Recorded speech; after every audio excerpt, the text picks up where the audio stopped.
Hoy vamos a estar hablando de nuestro proyecto llamado Bicho Compost, analizando la biodiversidad de invertebrados en el compost. Como podéis ver los nombres en la pantalla, somos todos los que hemos participado en este proyecto y mi compañera os va a explicar un poco más sobre el tema. Tengo que decir que esto lo vamos a hablar en español y en inglés, para que haya más diversidad. Para empezar, os voy a hablar de los invertebrados terrestres. Son el grupo de seres vivos más abundantes y ubicuos. A continuación os voy a decir sus características. Está ocupado. Perdón, están ocupados. Lo siento. Existen varios tipos que son los arácnidos, los crustáceos, los miriápodos y los insectos. Las características fundamentales de los moluscos son que tienen un cuerpo blando que puede estar cubierto por una concha o pueden estarlo. Y los anélidos se les reconoce por tener un cuerpo blando, húmedo y anillado. La importancia ecológica y ambiental de los invertebrados son la polinización, el alimento, el control de plagas, etc. Y por otro lado, los bichos son los descomponedores y aireadores del suelo. Seguidamente, dentro de la cadena trófica, tenemos que indicar los componentes del suelo. El más importante es el componente biológico, ya que modula la ciclo de los nutrientes y mejora la estructura del suelo. Es fundamental el concepto de cadena trófica que muestra la relación entre los seres vivos del suelo. Entre ellos es primordial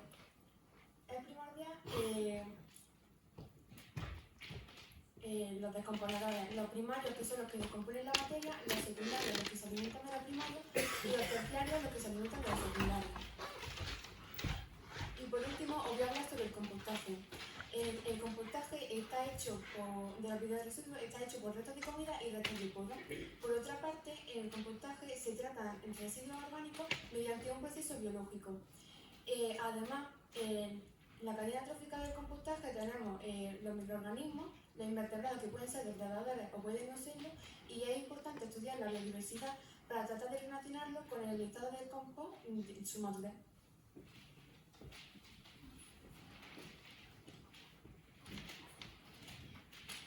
The objective of the project is to study the biodiversity of invertebrates in compost to know the characters of the composting process, and then we also have part of objectives like establish a methodology for sampling invertebrates, analyze their biodiversity, measure some basic properties of compost, and propose the indicators to know the evolution of composting.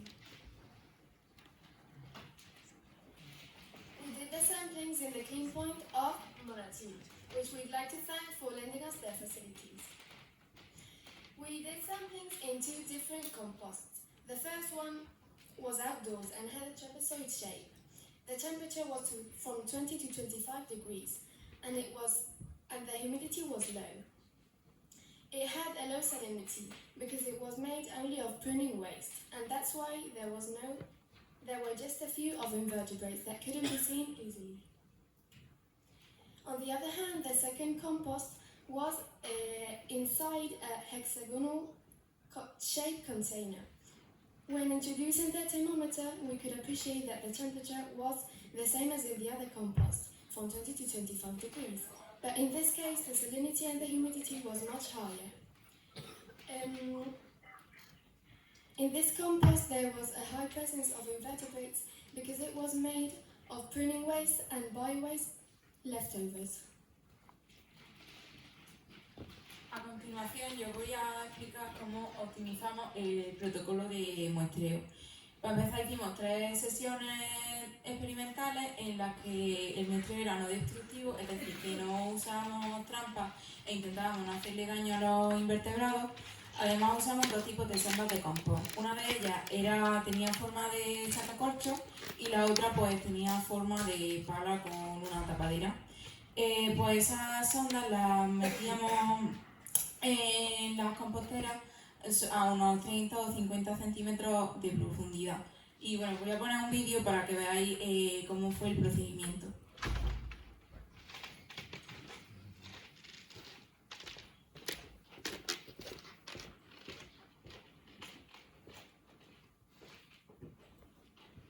Bueno, pues como podéis ver aquí, ahí estamos sacando el compost con la sonda y lo ponemos en una malla para cribarlo. Esta malla es de unos 1 milímetro más o menos. Y bueno, este procedimiento lo repetíamos 3 veces en cada compostera. Una vez que cribábamos el compost, los 6 integrantes del grupo contábamos el número total de invertebrados que veíamos en 1 minuto. Y bueno, una vez que terminábamos, el compost era pesado de forma fresca y era posteriormente llevado al laboratorio para pesarlo de forma seca, ya que para comparar, como las humedades de los compost eran diferentes, pues no nos servía el peso fresco.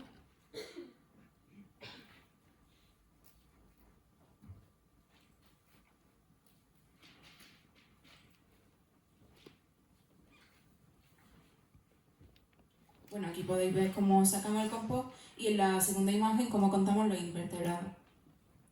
Bueno, ahora os voy a explicar un poco cómo fue la identificación de los invertebrados. Durante las sesiones de muestreo, nosotros hacíamos fotografías y vídeos con el móvil, y bien usando lupa o bien usando un contahilos para verlos mejor.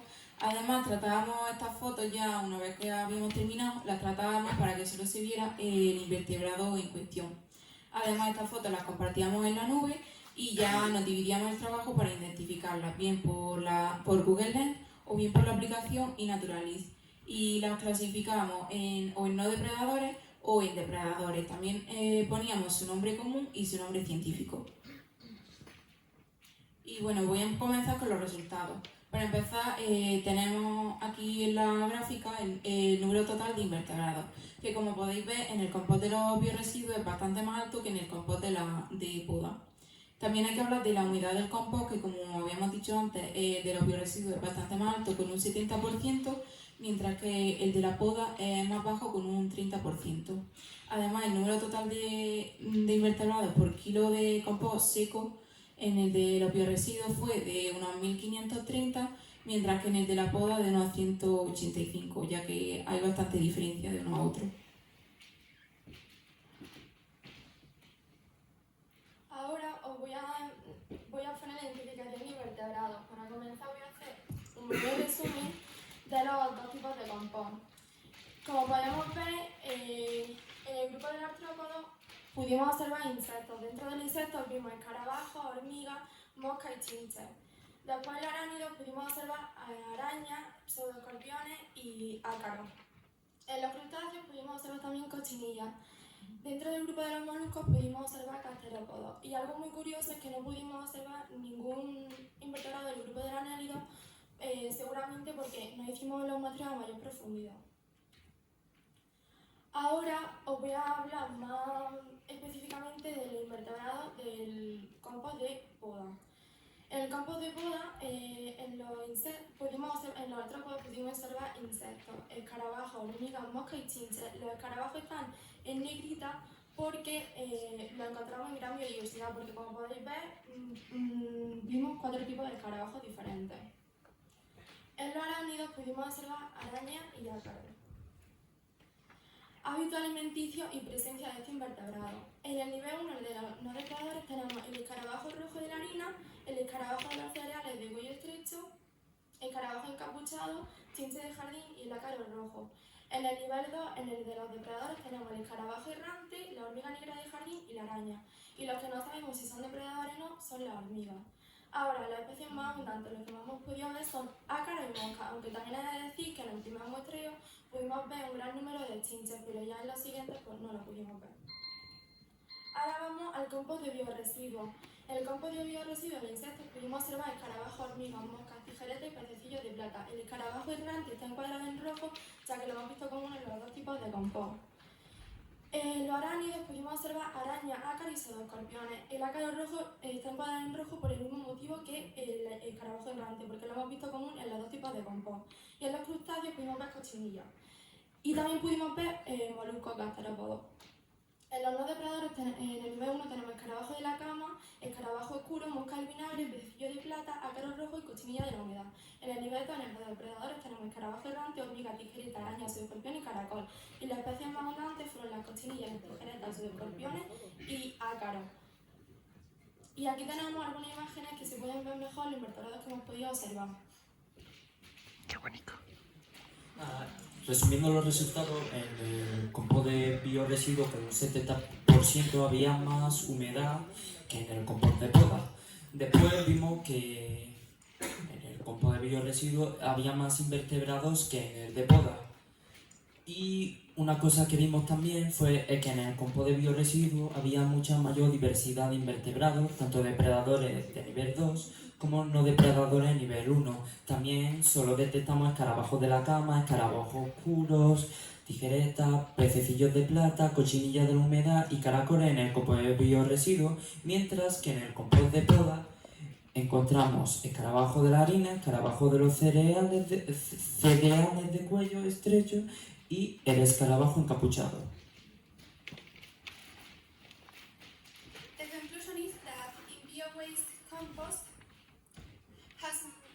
has greater abundance and biodiversity of invertebrates than pruning compost. It may be due to the moisture content and the type of waste. The more mineral it is, the greater the presence of invertebrates. The presence of a greater number of non-predators, both in number and type, determines the detection of a greater number of predators, which indicates that the biological composting process is active.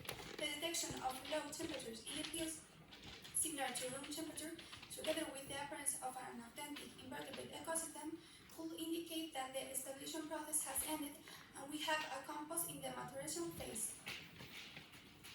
Para terminar, la perspectiva futura, por si acaso vamos a continuar el proyecto más adelante, serían en cuanto al material, equiparnos de mejores cámaras por si acaso, para hacer fotos con mejor calidad, diseñar un protocolo mejor para la separación de invertebrados con tamices de diferentes tamaños, ampliar el número de compost a estudiar y los tipos de residuos a compostar y estudiar la evolución temporal de los invertebrados durante todo el compostaje, es decir, en diferentes estaciones del año. Muchas gracias por habernos escuchado y muchas gracias también a Germán Tortosa y a Rubén Rodríguez por habernos acompañado durante todo este proyecto. Si tenéis alguna pregunta, pues